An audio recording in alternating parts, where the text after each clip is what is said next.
Indonesia adalah salah satu negara anggota Perserikatan Bangsa atau PBB yang mengimplementasikan tujuan pembangunan berkelanjutan atau SDGs yang ditetapkan sebagai agenda pembangunan global hingga tahun 2030. Nah, SDGs atau Sustainable Development Goals itu merupakan pembangunan berkelanjutan yang terdiri dari 17 tujuan dan 169 target. Di antaranya adalah pengentasan kemiskinan, meniadakan kelaparan dan kesetaraan gender. Nah, bagaimana strategi PBB dalam menjalankan berbagai misi melalui perwakilannya di sini di Indonesia dan apa-apa saja kendala yang dihadapi oleh negara berkembang seperti Indonesia untuk mencapai tujuan SDGs-nya. Kita akan bahas kali ini dalam Insight bersama saya Desi Anwar.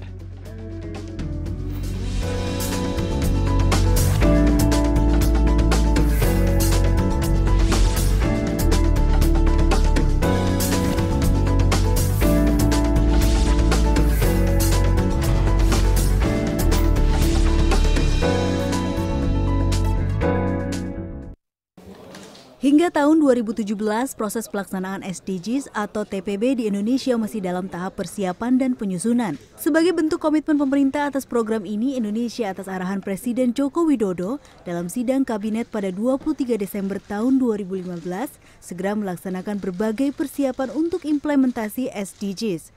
Salah satunya melalui pembuatan peraturan Presiden tentang pelaksanaan tujuan pembangunan berkelanjutan. Selain itu, pemerintah juga membentuk Tim Koordinasi Nasional Tujuan Pembangunan Berkelanjutan atau TPB yang diketuai langsung oleh Presiden. Bappenas pun ditunjuk sebagai lembaga yang mengawal langsung pelaksanaan TPB di Indonesia. Oleh karena itu, kita untuk mengimplementasikan susun menyiapkan yang disebut dengan Perpres. Perpres ini isinya adalah penugasan Presiden kepada para menteri dan para gubernur untuk menyiapkan baik itu roadmap sampai dengan 2030, menyiapkan rencana aksi nasional 5 tahunan, menyiapkan rencana aksi daerah 5 tahunan bagi gubernur. Dari 17 poin tujuan yang disepakati dalam Sustainable Development Goals ini, di tahun 2017 Indonesia berfokus pada 7 poin diantaranya. 7 fokus tujuan tersebut adalah mengakhiri kemiskinan tanpa kelaparan, kehidupan sehat dan sejahtera, kesetaraan gender, serta tujuan nomor 9 di bidang industri, inovasi dan infrastruktur, nomor 14 mengenai ekosistem kelautan, dan poin 17 tentang kemitraan untuk mencapai tujuan. Bappenas yang menjadi bagian dari tim pelaksana menemukan kendala khususnya pada perolehan data kependudukan. Ini adalah salah satunya yang menjadi sangat penting dan menjadi kendala. Masalah data. Data tidak hanya data global loh. Jumlah penduduk sekian. Ya, laki perempuan berapa, berdasarkan umur berapa, berdasarkan income berapa. Itu yang urban sama rural. Nah, jadi yang menjadi sangat menjadi tantangan adalah masalah data. Komitmen pemerintah dalam upaya mencapai 17 tujuan dengan 169 target pencapaian dalam SDGs atau tujuan pembangunan berkelanjutan bukan satu-satunya yang dibutuhkan. Stakeholder lain di luar pemerintahan juga dibutuhkan untuk mewujudkan program ini. Para stakeholder ini adalah filantropi atau pelaku usaha, akademisi, dan organisasi masyarakat sipil. Kerjasama ini dibutuhkan untuk mewujudkan Indonesia yang lebih baik pada akhir masa SDGs di 2030 nanti. Manggar Fatani, Jakarta. Ya, PBB menempatkan sejumlah kantor perwakilannya di kawasan Asia dan Pasifik termasuk Indonesia. Nah, di Indonesia perwakilan PBB ini menjalankan misi di berbagai bidang seperti kesehatan, pembangunan hingga lingkungan. Nah, sejauh mana pencapaian sejumlah perwakilan PBB di Indonesia dan juga bagaimana strategi PBB dalam menjalankan misinya di Indonesia? Untuk membahasnya kita akan berbincang dengan Douglas Broderick, Kepala Perwakilan PBB di Indonesia, sekaligus juga Kepala Perwakilan UNDP di Indonesia. Langsung saja kita sapa. Halo Douglas. Hi Desi, good to be here and thank you. Ya, nah Douglas ini seperti kita ketahui sudah berada di Indonesia lebih dari 4 tahun dan ini merupakan bukan perjalanan yang pertama kali ke Indonesia. Douglas, I'm just saying you have been in Indonesia for the last 4 years. You are leaving us soon, and yet at the same time, Indonesia is not a stranger to you. You have been to Indonesia before. You're familiar with Indonesia, and then now, and then for the last 4 years, you've been representing both the UN and the UNDP. Just recap, how do you feel about your stay here, leaving Indonesia? What are your regrets? What are your takeaways? I've been very happy with my term in Indonesia, and I'm very optimistic about Indonesia. I think we're looking at the economy moving from 1 to 2 trillion. We know that Indonesia is an emerging democracy. So there's work that all of us have to do on the emerging democracy. We also know that there's very big challenges in terms of the quality of life indicators, the sustainable development goals, especially around health and around education. There are some other things, like, for instance, in climate change, what Indonesia faces. But little did I know that me coming to Indonesia in 1982, that I would return here 3 decades later and lead the UN, which I'm happy to do. And it's extraordinary. When I first came to Indonesia in '82, it was poor. It's a different world as well. It was another world. We were not a democracy then. Not a democracy. Bali was a fantasy land, and over 50% of the people were poor. In fact, I remember seeing somebody on a bus in Sumatra begging for money who had elephantitis and coming through the corridor of the bus. Now in Indonesia, poverty alleviation, there's less than 12% poverty in Indonesia, down from 50%. There is health care. Yeah. There is education for the young. There's a very vibrant democracy. At past, it was very different. It was a military dictatorship. It had a different element.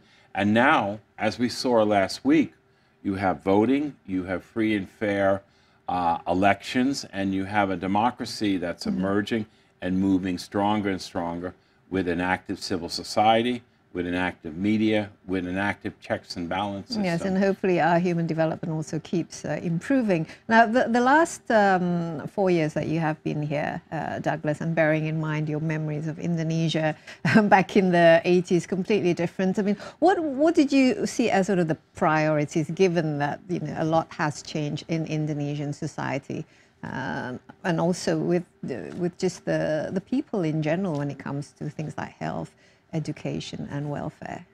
I think that the first priority that everybody wants to look at is obviously governance. And we have to get the building blocks of governance together.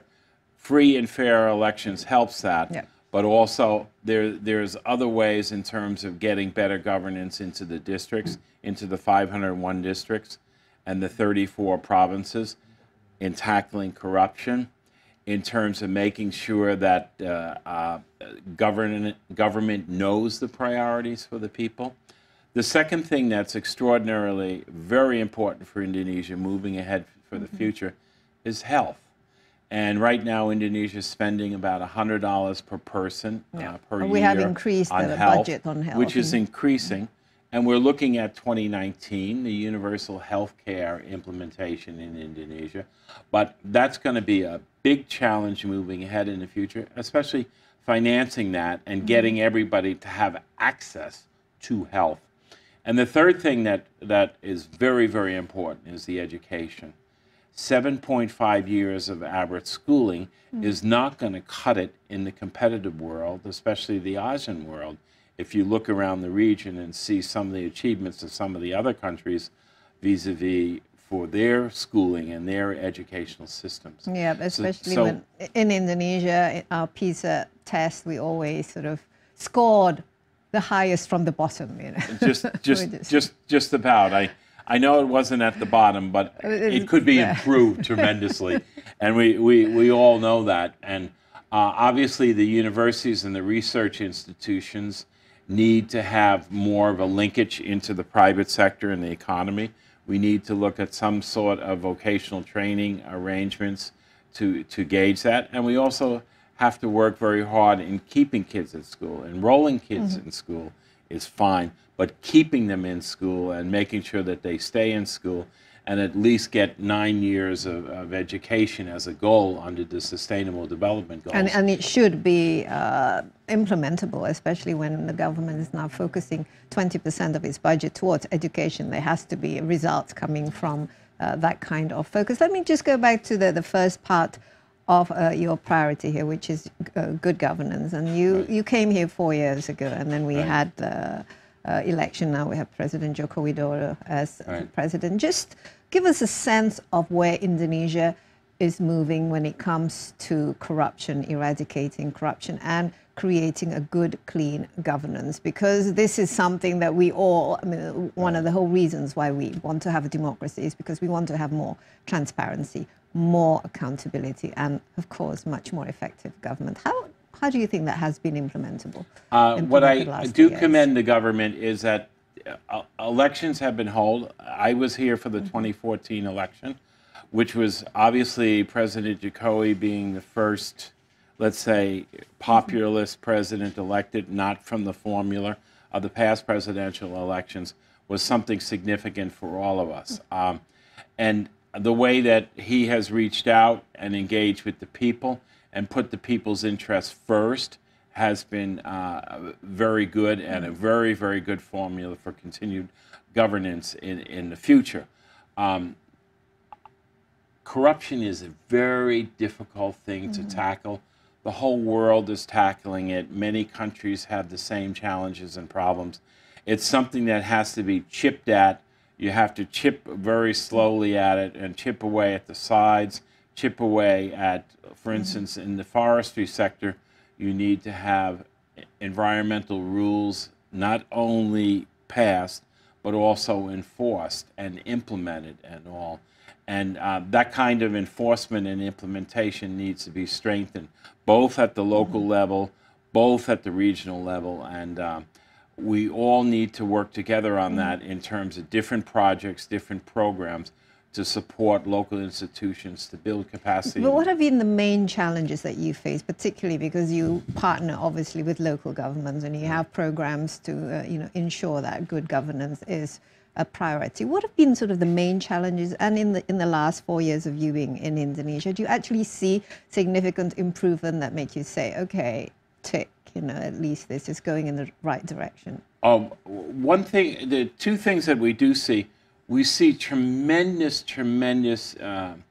interest in terms of young people being engaged in government and young people taking on positions. Like the other day, the Jambi governor I was with, and he was a 38-year-old dynamic person. We see somebody like Kim being engaged and being open, being transparent, being very productive, being concerned about putting the people's interests first, working in the system. So we see champions. We see people that want to be stars and are able to lead in terms of that way in the future. And that generation of leaders, more and more, will be coming up through the system. The second thing that we see is the interest in terms of government officials, especially the younger one, for better education, better training. And those are the kind of things that UNDP has done in terms of providing, it could be education or training in gender equality, or education in terms of law enforcement, or education in terms of legislative procedures. We'll take a little break, Douglas. Yeah. We will continue our conversation. Setelah yang berikut ini kita akan lanjutkan pembahasan mengenai pencapaian target SDGs di Indonesia. Tetaplah bersama Insight.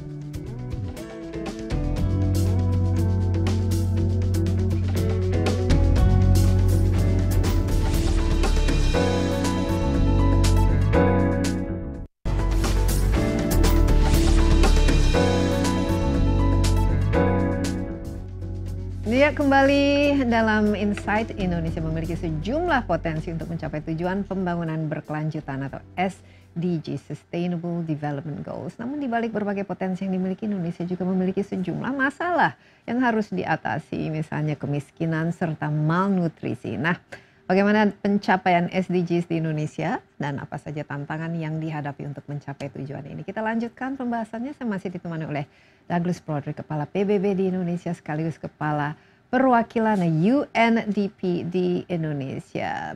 Douglas, we touched a little bit on SDGs. Actually, this is a very important part of the discussion because Indonesia, together with all the countries under the UN, we have committed for the next 15 years to implement SDGs, Sustainable Development Goals. And we have, if you look at behind us, we have 17 goals. There's a lot of goals. But this is actually a continuation of what we had before that, which is the Millennium Development Goals. And there's still a lot of homework that we see Indonesia had not achieved during when we implemented the Millennium Development Goals. And you mentioned earlier that other one of your priorities is on health. Now here we still see goals directly related to health, to good health and well-being, and of course all the other parts has some kind of link also with health, such as poverty and zero hunger. That's very much tied and linked to health. Last 4 years, Douglas, how have you been doing when it comes to working together with the UN and the UNDP tackling health issues? First of all, what I want to say on the Sustainable Development Goals is that Indonesia was part of the formation of this, and the previous administration inputted into this very, very much, and we have these 17 goals because of Indonesia's contribution and investment. The whole world is behind. There's only a very few select countries that have been able to achieve completely their SDG goals. For instance, in Indonesia, in terms of the health, we're very concerned about the maternal mortality rate, which is a gender issue and also a health issue. The rate is over 300 per 100,000 births in Indonesia, and women dying giving life is not good. And it's part of the MDG goals that we did not. And it's part of the MDG goals that need to be carried over to the Sustainable Development Goals. The other thing that we're obviously very concerned about is the HIV rate. And right now, Indonesia has about 650,000 carriers of HIV. And we're concerned about that rate increasing, making sure we get testing, counseling, and treatment for all the HIV carriers in Indonesia. And, that does remain a significant challenge. We have, for instance, in health, 37% stunting. Particularly in the eastern part of Indonesia. Particularly in the eastern part of Indonesia for the under 5-year-old children and population, which is something that it is happening in the Philippines, it is happening in Cambodia, but it's something that government and all of us as partners need to address and do something about in the future.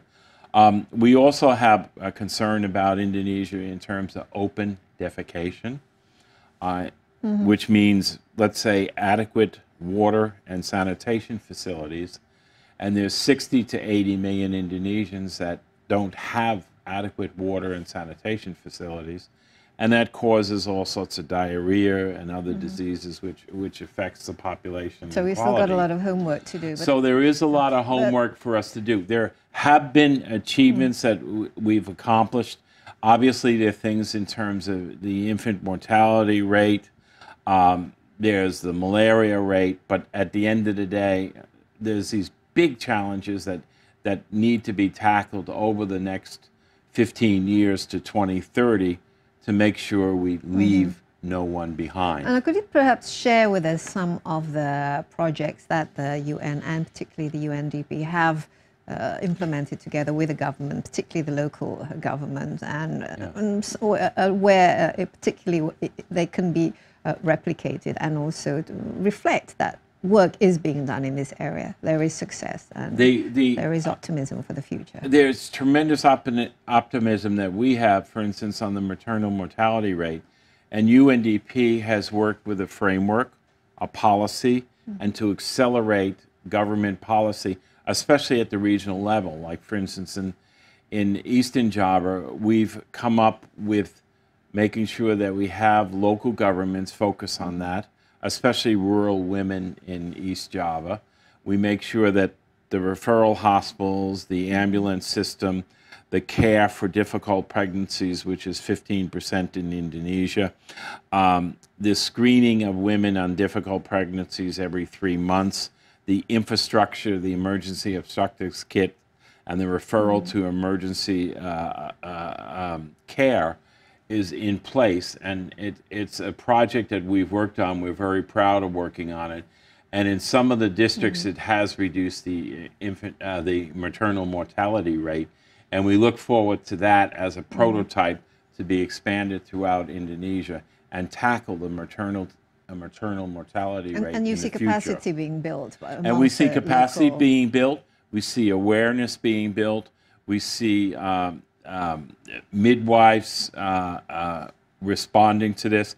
We see local health centers responding to this. We see better referrals, and we see more emphasis, especially policymakers who are the ones paying for this and providing budget, and say, hey, wait a minute, this is a problem. We need to tackle this together. So UNDP has been working very, very actively, especially addressing on that. Yeah, and also the fact that Jokowi's government, they have this sort of nawacita in the policies that hopefully aligned with our commitment with SDGs, like you mentioned. Indonesia is one of the, the highly motivated when it comes to putting together the targets for the SDGs. Yeah. Do you see that kind of policy making at the local level, alignment between the SDGs and what the government actually wants Indonesia to achieve, or are there still sort of gaps that need to be filled? It's pretty amazing in a way that we have some of the local municipalities, local governments and cities come into, obviously, the UN and come into the different agencies and want more information, want to develop their own SDG plans, want to develop their own action plans, which is wonderful for us because obviously we've done a good job in terms of communications and awareness, which we have to do more of on the SDGs. And the other thing eventually we would love to see is that a plan of the SDGs, all of the 17 goals, percolate down to every single one of the 77,000 villages in Indonesia.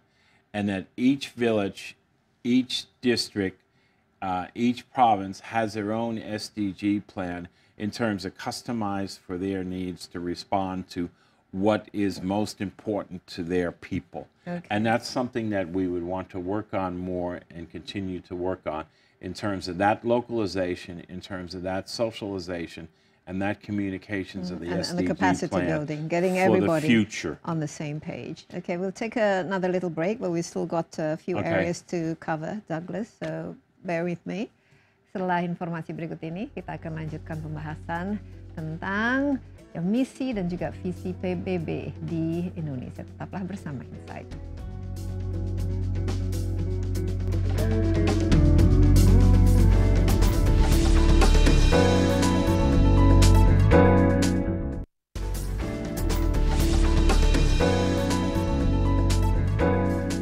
Iya, kita lanjutkan Insight dan pembahasan mengenai visi dan misi PBB di Indonesia. Saya ditemani oleh Douglas Broderick, Kepala PBB di Indonesia dan juga Kepala Perwakilan UNDP di Indonesia. Douglas Broderick akan tidak lama lagi meninggalkan kita ya setelah 4 tahun bertugas di Indonesia. 4 years, a long time in it. It's not enough time to get things done. And we mentioned some of the focus that the UN and the UNDP have done in Indonesia, such as, for example, on health, on good governance, but we've still got lots in terms of getting our SDG goals on track. Education, you mentioned, is one of the priorities. And of course, when we talk about moving forward to creating a much better life in Indonesia and also in the world, climate issues, obviously, very much an important part of what we need to focus on, particularly the Paris Agreement, which might be in trouble if, for example, one president of the United States decide that is no longer interested in taking part of it. Tell us, what are your thoughts on getting some of these things on track here, particularly in Indonesia? I think it's been very positive. Obviously, Indonesia has a very high deforestation rate. We know that, the 1.5%. Government has had commitments to the climate change and environment. It's a very key portfolio that we've been working on as hard as possible. For instance, we've been working on trying to reduce the haze, identifying hotspots with some of the big data and video screening, media screening of those areas to identify that to help government. And are they using that? Are they using big data? Are they using the Yes, technology? there's a haze gazer technology that UNDP has started with our innovation lab, Global Pulse, and that's been identifying hotspots for the government in terms of climate change and environment. We've also been working on financing for climate change and environment, ways to get alternative funding for smallholder farmers and for poor people, addressing some of the climate change issues. Obviously, we're well aware that up to 60% of the Indonesian people in some shape or form will be affected by climate change in the future, especially children and women. So it is a big part of our portfolio. The other part of the climate change and environment portfolio is the enforcement issue. Yes, absolutely. I mean, it's crucial, and that's particularly when it comes to dealing with companies that basically are guilty of burning our forests, and yet they are not properly punished for it. And that's a critical issue in terms of the courts, in terms of the training of the police, in terms of making sure the rules and regulations are very, very clear, but more so in terms of the enforcement. And, you know, that's a long-term issue. We've had challenges in the Congo, we've had challenges in Brazil, and we have challenges in Indonesia on that. The other aspect of the climate change is our support to the Peatland Agency. There's a new Peatland Agency, which is about a year old. That's right. This came out from the Paris Agreement as part of Indonesia's commitment to reduce our carbon emission by a certain target, 27%. Correct. Something by 2030. And that's been a very important support, with us supporting that with the Ministry of Environment. But is that being taken up by the local governments? Because at the end of the day, it's the local governments that will have to At the end of the day, implement that's the eventual plan, that basically the Mm-hmm. Peatland Agency is started. It basically runs through the central part of the government, and we like to make sure that in terms of digging canals or identifying hotspots or working for alternative livelihoods for some of the people, rather than obviously entering in directly into palm oil, would be available for them to do and address some of their problems at the local level. So ideally, we'd like to have that kind of portfolio of projects and interventions, different interventions, to give people alternative ways and to help governments in terms of their enforcement and to make sure that and there's no more burning when it comes to and peatlands, that there's no more burning. because that is the main cause of the haze in Indonesia, particularly in the dry season. Now, the other one is life below water, and as you well know, and this Nawacita includes making Indonesia the hub for the maritime, whether it's, you know, in terms of the commercial aspect of it, but at the same time, maximizing the potentials that we have in our oceans. Now, what kind of things are you helping when it comes to not so much exploiting, but ensuring sustainability when it comes to maximizing our ocean potentials? Obviously, goal number 14 on the oceans is very, very important for Indonesia, especially moving in the future. The one thing that I personally have been very concerned about is marine debris. Indonesia is the second largest marine debris producer in the world. And all that plastic. I would like at the end of the day to emphasize that oceans are for fish, not plastic. And I think that we have a long road ahead of us in terms of education and in terms of alternative materials to replace plastic, for us to tackle that problem. And indeed, it's a very, very big problem. And it's entering our food supply chain with our fish. Microparticles of plastic are not very good for fish. Fish eat that, and then that enters us. And also not just in the ocean, but also clogs up our rivers and also our clogs up and pollutes soils, our rivers, and it's a big, big, big challenge.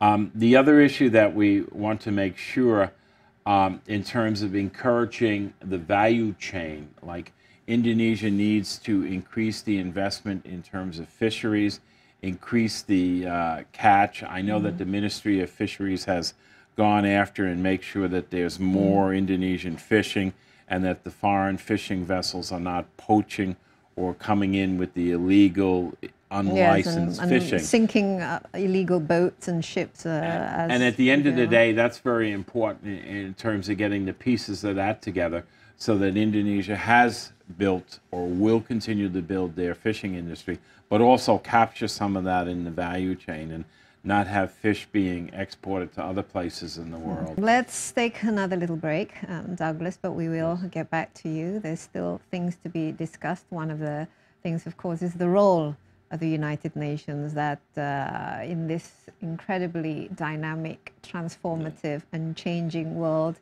lots of challenges ahead, and I would like to hear your thoughts about it. Setelah yang berikut ini, kita akan lanjutkan pembahasan mengenai visi misi PBB dan juga bagaimana dampaknya terhadap Indonesia. Sesaat lagi.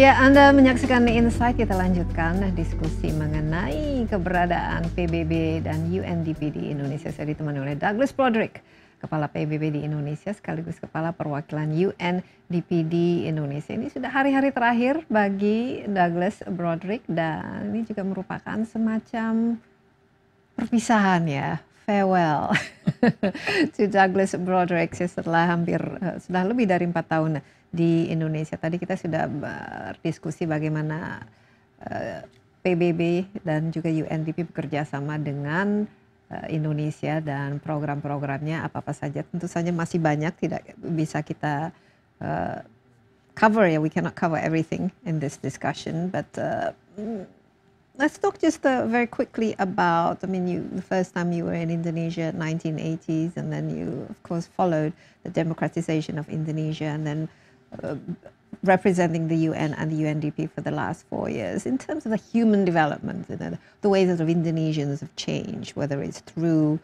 better education, better health, and democratization, what can you say about where we are at the moment, particularly on issues such as, for example, gender equality, opportunities for good education, and that aspect that actually improve the Indonesian person, so to speak? I think Indonesia has made a lot of progress, but gender equality is something that all of us have to do more work on. Like, for instance, 1/3 of the women in Indonesia have been subject to violence and sexual abuse. We know that less than 20% of the women in Indonesia, in terms of being in positions of power and parliament, and we all have to work to increase that together. We also talk about most women in the labor force are in the informal sector. We also talk about the lower educational levels for women.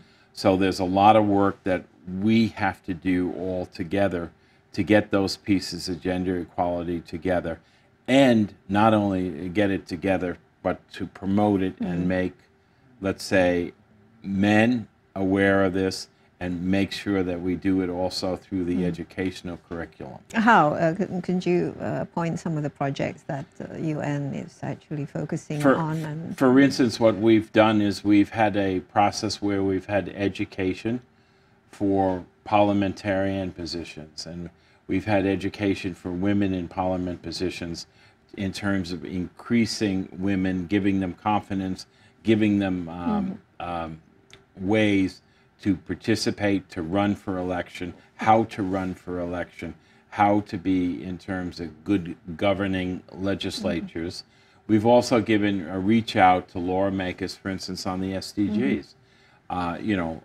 Not many people know completely the SDGs, and it's our responsibility to the policymakers, to the lawmakers, to the women who are in power, the less than 20% in positions, to explain to them in a very simple way not in UN language, what the Sustainable Development Goals are and how they can use that to better governance and better help their people going down the road, with this as a glue for good governance to help serve people better. Yes, well, ideally there's supposed to be a quota, on women participation in Parliament, although whether that was taken seriously in terms of a quality as opposed to just getting the numbers of the women, that is still very much an issue. Now, the other thing is like keeping women also, backwards, so to speak, is poverty, basically poverty, and especially things like early marriage and also lack of access to education for girls. What needs to be done, and what have you been doing about it? Early marriage is a tremendous challenge. 1 out of 6 girls in Indonesia are affected by early marriage under the age of 18 years old. So obviously we have to make sure that there's a robust marriage law, and we need to look at that in the future on how that is drafted and gone through the legislative process in the future, but it's a tremendous challenge. The other issue that we have to do is girls who marry early also drop out of school. They have children at an early age, and then they're more prone to poverty. And then it becomes a trap, because then they're producing children who will not have that many opportunities. And then it becomes a trap, and there's a whole cycle, and obviously a large proportion of the women who are poor come from early marriage or have produced children at an early age, and it is a challenge, and it's a significant burden that unfortunately they'll live with for a long time, and they are a harder to reach population vis-a-vis in rural areas with that much on the outer islands, on the remote islands, without access to adequate facilities or without access to education. And also, they drop out of school at an earlier age and don't complete their schooling, which remains a tremendous challenge for girls. No, but Douglas, do you see, Indonesia, we now have a democracy, but so at the same time, which means that we're choosing our leaders from the local leaders. And on the one hand, we're also seeing a sort of a shifting, and it's just not in Indonesia, but around the world, when it comes to increasing sort of conservatism and the desire to sort of keep women in their place. And you mentioned about the inequality. But are we going backwards on some issues, or actually this is just teething problems that Indonesia is actually on the right track when it comes to educating and giving opportunities to Let's hope not. Obviously, on the positive note, we can say that Indonesia has had a woman president, and the United States has not. But there's a lot of work to do. I think it's some teething problems, some emerging problems. There has been tremendous achievement. Indonesia has made achievement in terms of the last 20, 30 years on the health and the education thing. There's a lot needs to be done. I think more concentration on the gender equality is just essential for all of us to be aware of. I think the point is for us to be pushing more and more and more on the awareness side, and making sure that we hold our government officials, our elected officials, more accountable for these kind of quotas, these kind of measures in the future, so that the voting population and the young can evaluate them based upon that kind of indicators. And the SDG does provide guidance and indicators on gender equality, which are very useful for us to hold Indonesia accountable and the whole world accountable for gender equality. Yes, and we still have issues to discuss ahead of us. Setelah yang berikut ini, kita akan lanjutkan pembahasan mengenai kontribusi Indonesia dalam PBB dan juga peran PBB secara umum di dunia.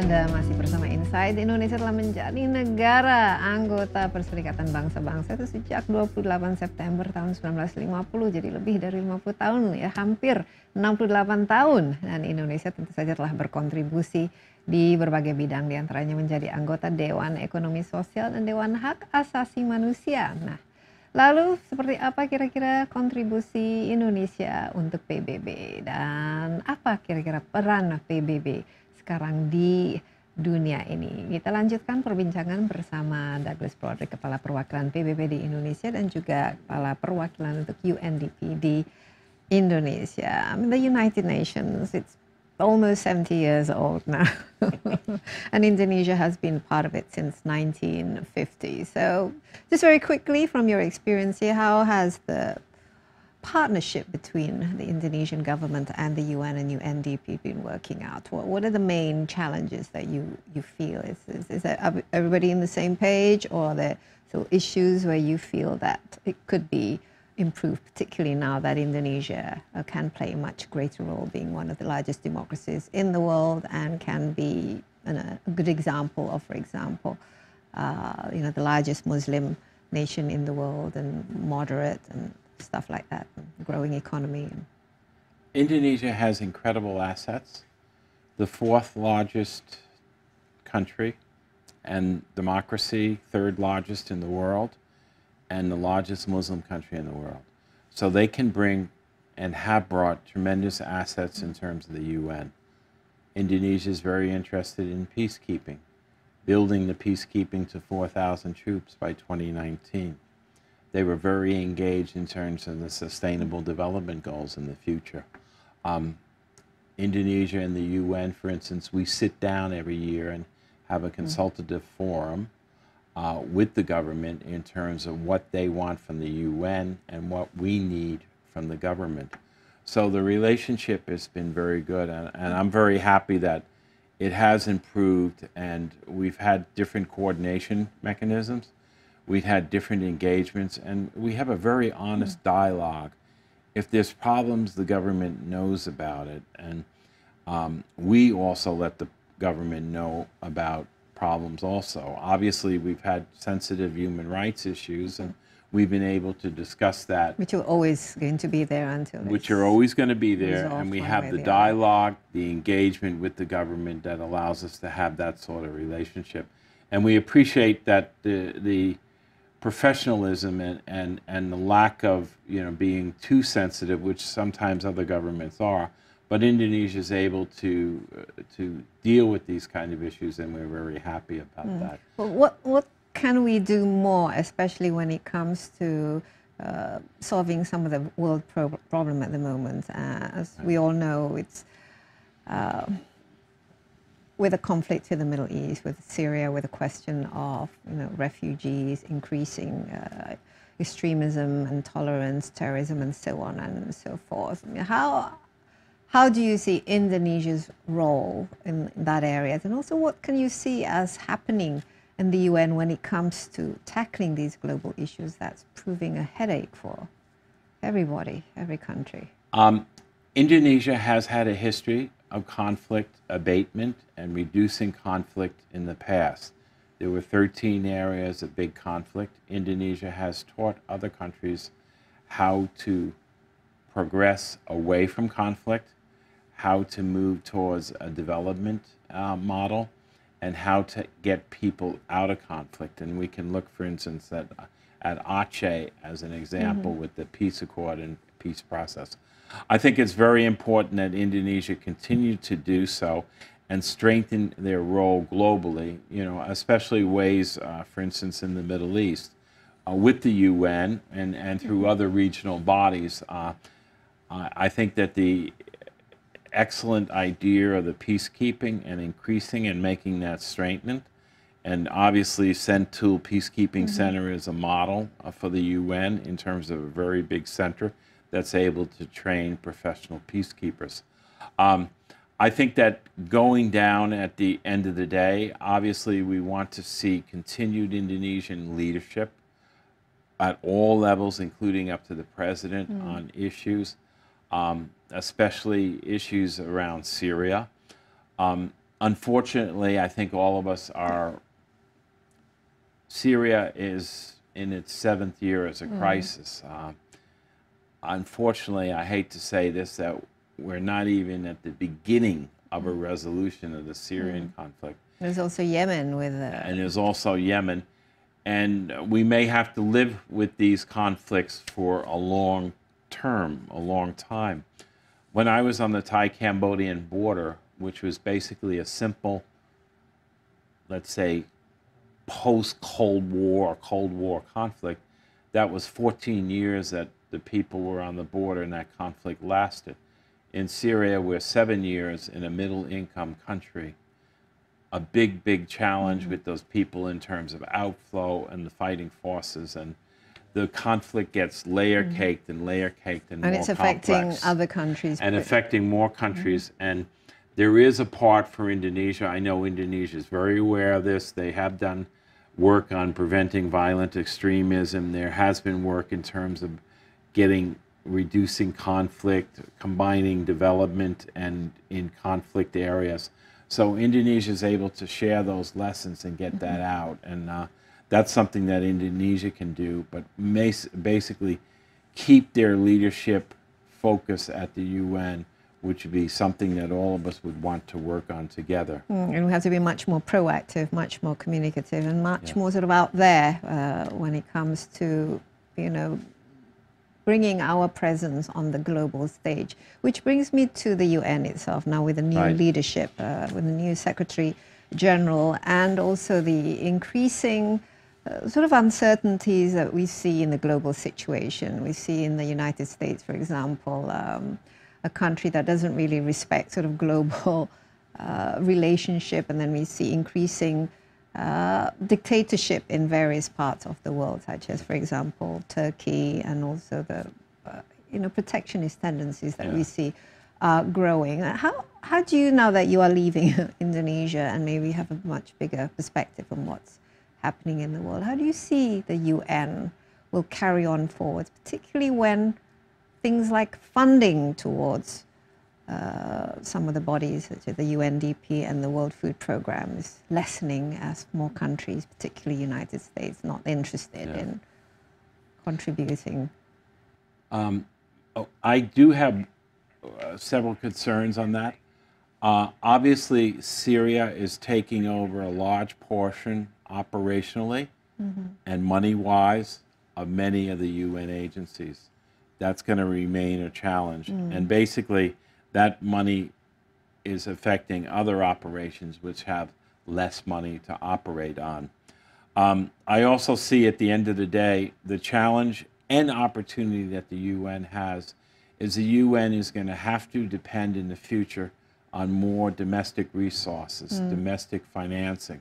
So obviously, we would have to work with civil society, private sector, and government partners in terms of finding ways to help finance UN programs, projects, and activities for the betterment of countries, including in Indonesia.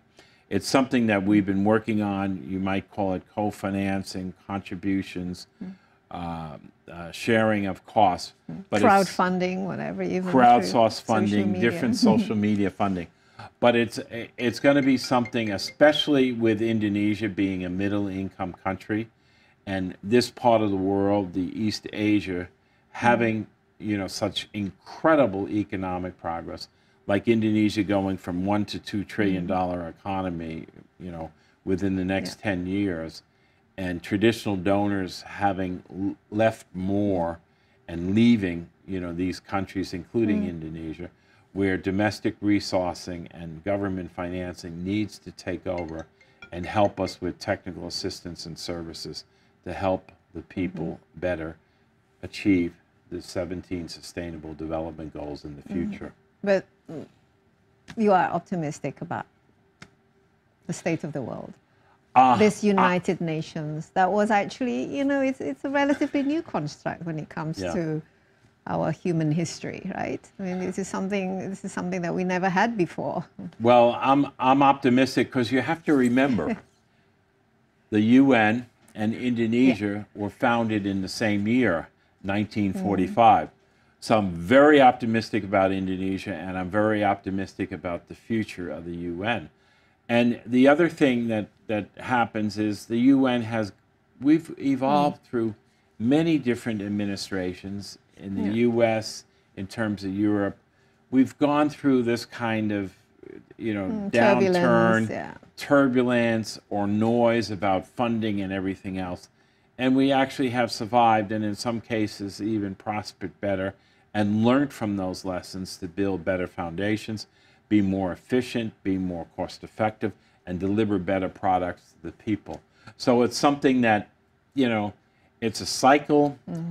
We saw it in the 1980s, we saw it in the beginning of 2000, and we see it now. We survive with it, we make ourselves the best value as possible for governments, and we deliver the best products that we can for people to improve their lives, especially the lives of, the bottom 1 billion of the world who are most vulnerable, who we want to serve. Okay, well, Douglas, thank you so much for sharing your insight, and we're going to miss you in Indonesia, and good luck with your new ventures. Thank you. Well, I left in Indonesia in 1982, and in 2017 I left Indonesia, but I have always returned. So I will return, and thank you very much for the time and opportunity.